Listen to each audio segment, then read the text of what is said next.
السلام عليكم ورحمة الله وبركاته. ازيك يا حبيبي؟ عامل ايه؟ صلى على النبي يا جماعة. واحدة بعتالي بتقول ان هي اتجوزت ابن صاحبة مامتها. بتقول كانت معاها في المدرسة وعشرة عمر وكده وعارفينه وعارفها وكده. هو كان ما شاء الله عليه مدير فندق، كان اكبر منها ب11 سنة. هي 26 وهو 37. بتقول ما كانش ناقصنا اي حاجة وكان مكفيني ومكفي بيته، ومع الوقت خدت عليه وكده. بقالنا 10 اشهر بس متجوزين. فكان عندي ابن خالتي كان مسافر بره.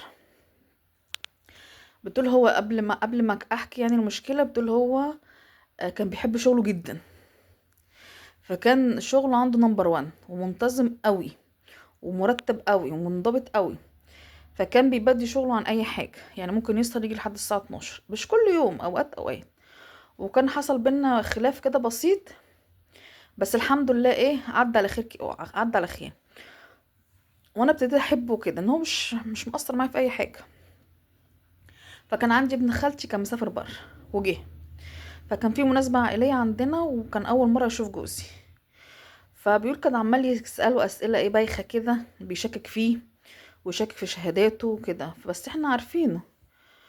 فأنا حسيت إن بيحفل عليه، إن بيستهزأ بكلامه ويهزر وعمال يضحك، وجوزي ماسك نفسه لحد آخر لحظة.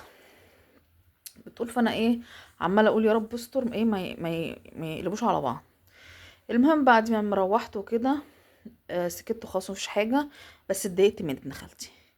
لقيته بيكلمني في التليفون: انتي اتخزوقتي في جوازتك، انتي شكلك اتضحك عليكي، انت شكلك مش مرتاحه. بتقول لا ليه، انا كويسه الحمد لله مفيش حاجه. لا، انتي فيك حاجه غلط، ده بيستهبل، ده كذاب، ده مش عارفه وكده. قلت له ايوه ليه يعني، في ده كله هو كويس واحنا مرتاحين والدنيا جميله ومفيش اي حاجه. قال لها لا. طب انا اقول لك على حاجه، انا هخلي صاحبي يمشي وراه بالعربيه يشوفهم كام مدير فندق. قالت له ايوه انا عارفه ان هو مدير فندق وشفت حاجات وتابعت حاجات وكده. وقال لها لا، انا بقول لك انا مش مرتاحه، انا شكلي حاسس ان جوزك كذاب. بتقول ما اعرفش انا اللي خلاني جريه، وبقيت اقول له بيطلع امتى وبيمشي امتى، لحد ما في يوم مشي وراه وفعلا اتكسف وعرف ان هو مدير بنك، مدير فندق بجد وشغلانته بجد وكده. قالت رجع يكلمني تاني: بقول لك انت ما تخلفيش دلوقتي، انت جوازتك بايظه، وما تر ما تربطش نفسك بعيال، ما تخلفيش دلوقتي، انت سيبيه، ده هو شكله كبير عنك. قلت له بالرغم ان ابن خالتي ده هو اكبر من جوزي بسنتين، يعني قولي ما في اواخر 40 مثلا، بس عمال ده شكله وحش، ده شكله بس جوزي احلى منه شكلا. بس عمال بقى يطلع في جوزي القطط الفطسه: ده شكله كذا، ده جسمه فيه كذا، لا انت تستاهل احسن، حد احسن، يا شيخه اتطلقي وسيبك منه. بتقول كتر كلام، وانا معرفش انا ايه اللي بيخليني ارد عليه وبجري في الكلام. ان انا بدافع عن جوزي بس برضو ما قفلتش الباب، ما زعقتلوش مثلا انت مالك، انت مالكش دعوه بينا ليه، لا. بتقول بسكت، بسمع وبسكت.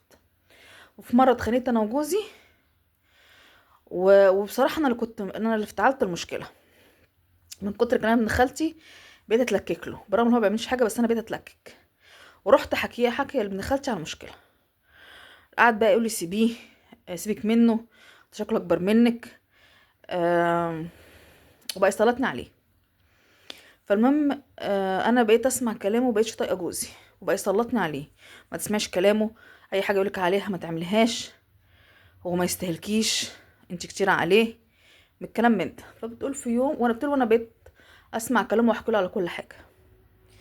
في يوم جوزي بالصدفه شاف الشات اللي ما بيننا اللي هو بيسلطني عليه. قال لي بصي من سكات، انا ولا هقول كاني ولا هقول مين ولا هقولك ان انت اصلا ما ينفعش تحكي لحد غريب عننا. هتقولي ابن خالتك، هقولك كلمة واحدة: الست اللي ما تحافظش على سر بيتها ما تستاهلش تقعد فيه، يلا مع السلامة على بيت اهلك. طب معلش، طب حقك عليا، طب كاني، طب ماني. قال لها انا مش عايز رغي كتير، انا قلتلك كلمتين ابرك من 10. الست اللي ما تحافظش على على اسرار بيتها ما تستاهلش تقعد فيه، مع السلامة. بتقوله قعدت تعيط وتحايل عليه وهو برضو ابدا، وعايز يطلقني. انا اعمل ايه بقى دلوقتي؟ ومش عارفه اقول لاهلي على ابن خالتي ده ولا اعمل ايه. بصي انتي اصلا غلطانه، وانتي اللي جبتيه لنفسك وتستاهلي. الغلط بيجيب غلط. انتي هو ابن خالتك ده واحده بنت ولا واحده ست؟ تحكي له ليه؟ وايه الحوار اللي يدور ما بينك وبين ابن خالتك تحكي له عن جوزك ومشاكلك والهبل ده؟ انتي اللي غلطانه. هو بني ادم مش كويس، انتي بتمشي معاه ليه وانتي بتقولي ان هو كويس جوزك ومش شايفه منه حاجه وحشه؟ ليه بتسمعي كلام ابن خالتك ده؟ سوسه بقى عايز يتجوزك او هو بيخرب خراب بيوته خلاص. انتي مالك وما انتي غلطانه اصلا، بتحكي له ليه؟ مفيش صداقه بين راجل والست ماشيه صح كده. يعني ربنا اللي قال المحرمات الست ما تكلمش غير اللي هم الحلال ليها، والراجل ما يكلمش غير الحلال ليه.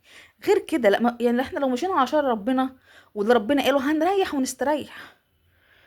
اديكي قعدتي تتكلمي معاه غريب برضه ابن خالتك. ابن خالتك هو ازيك اكتر من كده، المفروض ما فيش يعني. لكن تحكي له على اسرار بيتك وعلى جوزك؟ اهو خرب لك البيت، ارتاحي بقى. هتروحي تقولي بقى ايه؟ هتروحي تقولي لاهلك انا كنت بكلم ابن خالتي؟ هيدوكي على قلبك وعلى دماغك وانتي الغلطانه. مش هو الغلطان، هو ولا شغله حق تسمع كلامي ليه؟ ده اقرب ما هيقولك يعني تسمع كلامي ليه. لكن انتي الغلطانه. كلمي بقى اهلك بقى، ابوكي ولا امك يروحوا يتحايلوا على جوزك ويرضوه.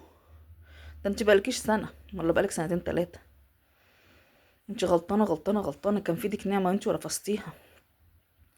حرام عليكي حرام عليكي، ما شفتش منه حاجه وحشه. وده ابن خالتك ده منه لله. يعني شوف ما يروح يتجوز ولا ما اتجوزش ده ولا ايه ده اللي عمال يمشي ويخرب في بيت الناس ده. محدش يتكلم في حاجه، يعني اللي ربنا قاله نعمله. ده من محرمات بتكلمي ليه؟ هو ازيك مفيش اكتر من كده في حدود العيله.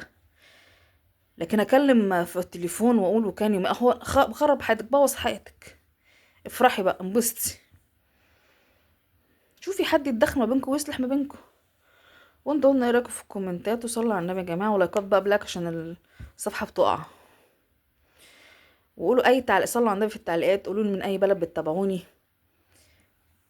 يلا سلام عليكم، فيديو جديد. صلوا على النبي يا جماعه.